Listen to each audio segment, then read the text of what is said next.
Hello welcome back to my YouTube channel. I hope ನೀವೆಲ್ಲರೂ ಚೆನ್ನಾಗಿದ್ದೀರಾ ಅಂತ. ಲಾಸ್ಟ್ ವಿಡಿಯೋದ ಕಂಟಿನ್ಯೂಷನ್ ವ್ಲಾಗ್ ಇದು. ಈ ಕೆಲಸ ಎಲ್ಲ ಮುಗಿಸ್ಕೊಂಡು ಸ್ವಲ್ಪ ಮಳೆ ಬರೋ ತರ ಆಗಿತ್ತು ಅಂತೇಳಿ ಬಿಸಿ ಬಿಸಿ ಆಲೂ ಬೋಂಡ ಮಾಡಿದ್ದೆ. ನೀವು ಆಲೂ ಬೋಂಡ ಗೊತ್ತಿರುತ್ತೆ ನಿಮ್ಗೆ ಯೂಶುವಲಿ. ಸೊ ನಾನು ಯಾವ ರೀತಿ ಮಾಡ್ತೀನಿ ಅಂತೇಳಿ ಒಂದ್ಸತಿ ವಿಡಿಯೋ. ಇದನ್ನ ಮಾಡೋದು ಕೂಡ ತುಂಬಾನೇ ಸುಲಭ, ಅಷ್ಟೇ ರುಚಿಯಾಗಿ ಕೂಡ ಇರುತ್ತೆ. ಹಾಗೆ ಜಾಸ್ತಿ ಇಂಗ್ರೀಡಿಯೆಂಟ್ಸ್ ಕೂಡ ಏನು ಬೇಕಾಗಿಲ್ಲ. ಬೇಸಿಕ್ ಇಂಗ್ರೀಡಿಯೆಂಟ್ಸ್ ಇಂದ ಸಾಕು, ಸೂಪರ್ ಟೇಸ್ಟಿ ಆಗಿ ಬರುತ್ತೆ. ಇದಕ್ಕೆ ನಾನು ಈ ಸ್ಪೂನ್ ಅಲ್ಲಿ ನಾನೇನ್ ತಗೊಂಡಿದ್ದೀನಿ ಆ ಸ್ಪೂನ್ ಅಲ್ಲಿ 3 ಸ್ಪೂನ್ ಕಡಲೆ ಹಿಟ್ಟು, ಹಾಗೆ 1 ಸ್ಪೂನ್ ಆಗೋಷ್ಟು ಅಕ್ಕಿ ಹಿಟ್ಟು, ಇದಕ್ಕೆ ಸ್ವಲ್ಪ ಅಜ್ವಾನ, ಅರಿಶಿನ, ಉಪ್ಪು, ಸ್ವಲ್ಪ ನಿಮ್ಗೆ ಏನಾದ್ರು ಬೇಕಂದ್ರೆ ಸ್ವಲ್ಪ ಎಣ್ಣೆ, ಸ್ವಲ್ಪ ಸಾಫ್ಟ್ ಬರುತ್ತೆ. ಹಾಗೆ ಸ್ವಲ್ಪ ಅರಿಶಿನ ಹಾಕೊಂಡು ಸ್ವಲ್ಪ ನೀರ್ ಹಾಕೊಂಡು ಚೆನ್ನಾಗಿ ತೆಳ್ಳಗೆ ನಾವು ಇದನ್ನ ಮಿಕ್ಸ್ ಮಾಡ್ಬೇಕು. ಫುಲ್ ತೆಳ್ಳಗಿರ್ಬೇಕು, ಬಿಕಾಸ್ ಬೋಂಡನ ಇದನ್ನ ಎದ್ಬಿಟ್ಟು ಹಾಕೋದಲ್ವಾ. ಹಾಗಾಗಿ ಸ್ವಲ್ಪ ನೋಡಿ ಈ ರೀತಿ ಕನ್ಸಿಸ್ಟೆನ್ಸಿಯಲ್ಲಿ ಕಲ್ಸ್ಕೊಂಡಿದೀನಿ. ತಂಪಾಗಿರುವ ವಾತಾವರಣದಲ್ಲಿ ಅಥವಾ ಮಳೆ ಬರೋ ವಾತಾವರಣದಲ್ಲಿ ಮಕ್ಕಳಿಗೆ ಮಾಡ್ಕೊಟ್ರೆ ತುಂಬಾ ಇಷ್ಟಪಟ್ಟು ತಿಂತಾರೆ. ಹಾಗೆ ಹೊರಗಡೆ ಹೋಗಿ ನಾವು ಸ್ನಾಕ್ಸ್ ತಂದು ಕೊಡೋದಿಕ್ಕಿನ ಈ ರೀತಿ ಸಿಂಪಲ್ ಆಗಿ ಮನೆಯಲ್ಲಿ ಮಾಡ್ಕೊಟ್ರೆ ಎಲ್ಲರೂ ಕೂಡ ಇಷ್ಟಪಟ್ಟು ತಿಂತಾರೆ. ಹಾಗೆ ಆರೋಗ್ಯ ಕೂಡ ಚೆನ್ನಾಗಿರುತ್ತೆ. ಇದನ್ನ ಮಾಡ್ಲಿಕ್ಕೆ ನಾನು 5 ರಿಂದ 6 ಆಲೂಗೆಡ್ಡೆನ ಸ್ವಲ್ಪ ಉಪ್ಪು ಹಾಕ್ಬಿಟ್ಟು ತುಂಬಾ ಸಾಫ್ಟ್ ಆಗಿ ಬೇಯಿಸ್ಕೊಂಡಿದ್ದೆ. ಅದನ್ನ ಇವಾಗ ಸ್ಮ್ಯಾಶ್ ಮಾಡ್ಕೊಂಡಿದ್ದೀನಿ. ನೆಕ್ಸ್ಟ್ ಇವಾಗ ಒಂದು ಬಾಂಡಿಲಿ ಸ್ವಲ್ಪ ಎಣ್ಣೆ ಹಾಕ್ಬಿಟ್ಟು ಸಾಸಿವೆ, ಜೀರಿಗೆ, ಬೆಳ್ಳುಳ್ಳಿ, ಹಸಿಮೆಣಸಿನಕಾಯಿ ಹಾಕಿ ಒಂದ್ಸಲ ಬಾಡಿಸ್ಕೊಂಡು ನೆಕ್ಸ್ಟ್ ಇದಕ್ಕೆ 1 ಬಟ್ಲಾಗುವಷ್ಟು ನಾನು ಹಸಿ ನೀರುಳ್ಳಿ ಹಾಕೊಂಡಿದ್ದೀನಿ. ನೆಕ್ಸ್ಟ್ ಇದಕ್ಕೆ 2 table spoon garam masala, 1 table spoon ಅರಿಶಿನ, ಹಾಗೆ 2 ಟೇಬಲ್ ಸ್ಪೂನ್ ಆಗುವಷ್ಟು ಉಪ್ಪನ್ನ ತಗೊಂಡು ಹಾಕೊಳ್ತಾ ಇದ್ದೀನಿ. ಸೊ ಇದು ನಿಮ್ಗೆ ಏನಾದ್ರು ಬೇರೆ ಸ್ಪೈಸಸ್ ಬೇಕು ಅಂದ್ರೆ ಅದು ಕೂಡ ಆಡ್ ಮಾಡ್ಕೊಬಹುದು.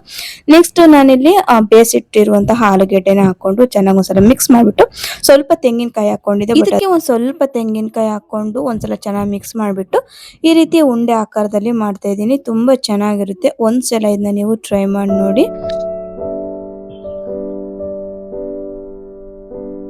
ಬೇಸಿ ಬೋಂಡ ನಾನು ಫಸ್ಟ್ ಟೈಮ್ ಎಲ್ಲಿ ಗೊತ್ತಾ ತಿಂದಿದ್ದು, ನಾನು ಬೆಂಗಳೂರಲ್ಲಿ ಕೆಲಸ ಮಾಡುವಾಗ ಹಿಂಗೆ ಅಂದ್ರೆ ನಾನಿರುವಂತ ಹಾಸ್ಟೆಲ್ ಅಲ್ಲಿ ಅಪೋಸಿಟ್ ಅಲ್ಲಿ ಒಂದು ಸ್ಟ್ರೀಟ್ ಅಲ್ಲಿ ಮಾರ್ತಾ ಇದ್ರು.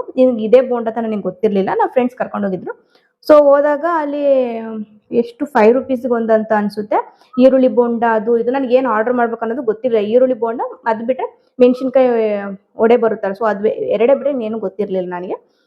ಸೊ ಅವರು ಇದನ್ನ ಆರ್ಡರ್ ಮಾಡಿದಾಗ ನಾನು ಟೇಸ್ಟ್ ಮಾಡಿದ್ದು. ನಿಜವಾಗ್ಲೂ ಒಂಥರ ಎಷ್ಟು ಚೆನ್ನಾಗಿದೆಯಲ್ಲ ಇದು ಅಂತ ಹೇಳಿ ಅನ್ಸಿತ್ತು. ಸೊ ಅವಾಗ ಈ ರೆಸಿಪಿನ ನಾನು ಕಲ್ತು ಮಾಡಿದ್ದು. ಇವತ್ತಿಗೂ ನನಗೆ ಎಲ್ಲಾ ಬೋಂಡಕ್ಕಿಂತ ಈ ಬೋಂಡನೇ ಆಲ್ಮೋಸ್ಟ್ ಒಂಥರ ಫೇವ್ರೇಟ್ ತರ ಆಗೋಗ್ಬಿಟ್ಟಿದೆ. ಸೊ ಅವಾಗ ಮಾಡ್ತಾ ಇರ್ತೀನಿ.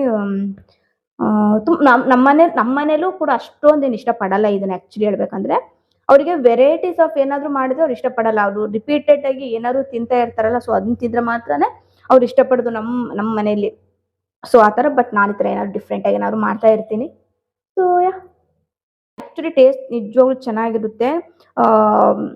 ನಾನು ಫಸ್ಟ್ ಟೈಮ್ ತಿಂದಾಗ ಅಷ್ಟು ಟೇಸ್ಟ್ ಇವತ್ತಿಗೂ ಟೇಸ್ಟ್ ನನಗೆ ಬಂದೇ ಇಲ್ಲ. ನನಗೆ ಆಕ್ಚುಲಿ ಹೇಳ್ಬೇಕಂದ್ರೆ ಅಷ್ಟು ಒಂಥರ ಫಸ್ಟ್ ಟೈಮ್ ಏನಾದ್ರು ನಮಗೆ ಚೆನ್ನಾಗಿದೆ ಅಂತ ಅನ್ಸಿದ್ರೆ ಮತ್ತೆ ಅದು ರಿಪೀಟ್ ನಾವು ಎಷ್ಟು ಸತಿ ಆ ಥರ ಪ್ರಯತ್ನ ಪಟ್ಟು ಆ ಟೇಸ್ಟ್ ನಮಗೆ ಬರಲ್ಲ.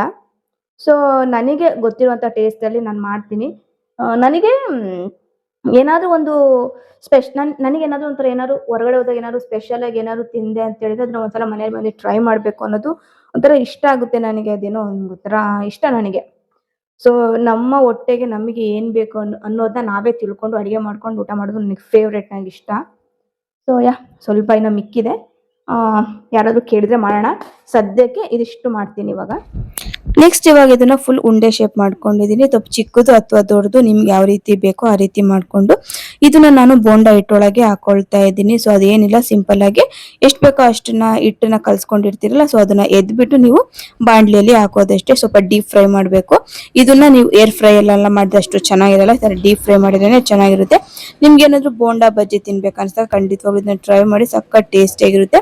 ನನಗೂ ಕೂಡ ತುಂಬಾನೇ ಇಷ್ಟ. ಈ ರೀತಿ ಮಳೆ ಬರುತ್ತಲ್ಲ ಆ ಟೈಮಿನಲ್ಲಿ ತುಂಬಾ ಇಷ್ಟ ಆಗುತ್ತೆ. ಅಥವಾ ತುಂಬಾ ಬೇಗನೆ ಗೆಸ್ಟ್ ಗಳು ಯಾರು ಬಂದಾಗ ಕ್ವಿಕ್ ಆಗಿ ಮಾಡ್ಕೊಡ್ಬಹುದಂತಹ ರೆಸಿಪಿ ಇದೊಂದು. ತುಂಬಾ ಚೆನ್ನಾಗಿರುತ್ತೆ. ಒಂದ್ಸಲ ಟ್ರೈ ಮಾಡಿ. ಇದನ್ನ ಗ್ರೀನ್ ಚಟ್ನಿ ಜೊತೆ ಅಥವಾ ನಾರ್ಮಲ್ ಕೊಕೊನಟ್ ಚಟ್ನಿ ಜೊತೆ ಅಥವಾ ಸಾಸ್ ಜೊತೆ ತಿಂದ್ರು ಕೂಡ ಚೆನ್ನಾಗಿರುತ್ತೆ. ಒಂದ್ಸಲ ಟ್ರೈ ಮಾಡಿ. ಹಾಗೆ ಹೇಗ್ ಬಂತು ಅಂತೇಳಿ ಕೂಡ ನನಗೆ ಕಮೆಂಟ್ ಮಾಡಿ.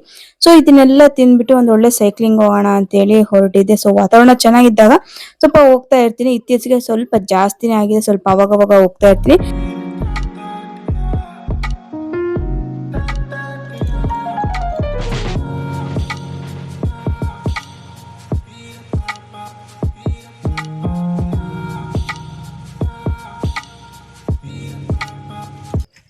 ಗೈಸ್ ಇವಾಗ ಈವ್ನಿಂಗ್ ಆಗಿದೆ. ಸೊ ಹಾಗಾಗಿ ಸೈಕ್ಲಿಂಗ್ ಮಾಡೋಣ ಅಂತೇಳಿ ಹೋಗ್ತಾ ಇದ್ದೀನಿ. ಸೊ ಈವ್ನಿಂಗ್ ಒಂದು ರೌಂಡ್ ಈ ಥರ ಸೈಕ್ಲಿಂಗ್ ಹೋದರೆ ಏನೋ ಒಂಥರ ಇಷ್ಟ ಆಗುತ್ತೆ ನನಗೆ, ಹಾಗಾಗಿ ಹೋಗ್ತಾ ಇದ್ದೀನಿ.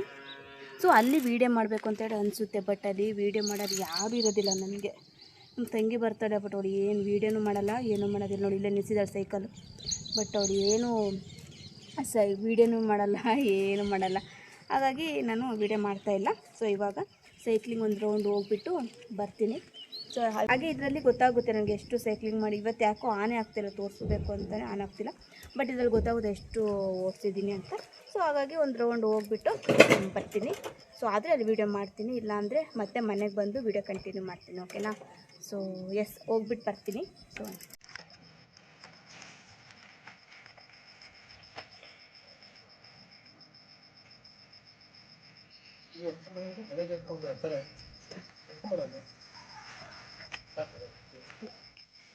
ಮತ್ತೆ ಗೈಸ್, ಹಾಗೆ ಈ ಒಂದು ವ್ಲಾಗ್ನ ನಾನು ಇಲ್ಲಿಗೆ ಎಂಡ್ ಮಾಡ್ತಾ ಇದ್ದೀನಿ. ಐ ಹೋಪ್ ನಿಮಗೆ ಈ ಒಂದು ವ್ಲಾಗ್ ಇಷ್ಟ ಆಯಿತು ಅಂತ. ಇಷ್ಟ ಆದರೆ ಲೈಕ್ ಮಾಡಿ, ಶೇರ್ ಮಾಡಿ, ಕಮೆಂಟ್ ಮಾಡಿ. ಆದಷ್ಟು ಬೇಗ ನೆಕ್ಸ್ಟ್ ವ್ಲಾಗಲ್ಲಿ ಮತ್ತೆ ಸಿಗ್ತೀನಿ. ಅಲ್ಲಿವರೆಗೂ ನಗ್ತಾ ಇರಿ, ನಗಿಸ್ತಾ ಇರಿ, ಜೀವನ ಬಂದ ರೀತಿ ಸಾಗಿಸ್ತಾ ಇರಿ ಅಂತ ಹೇಳ್ತಾ ಸಿಗುವ. ಮತ್ತೆ ಟೇಕ್ ಕೇರ್, ಬಾಯ್.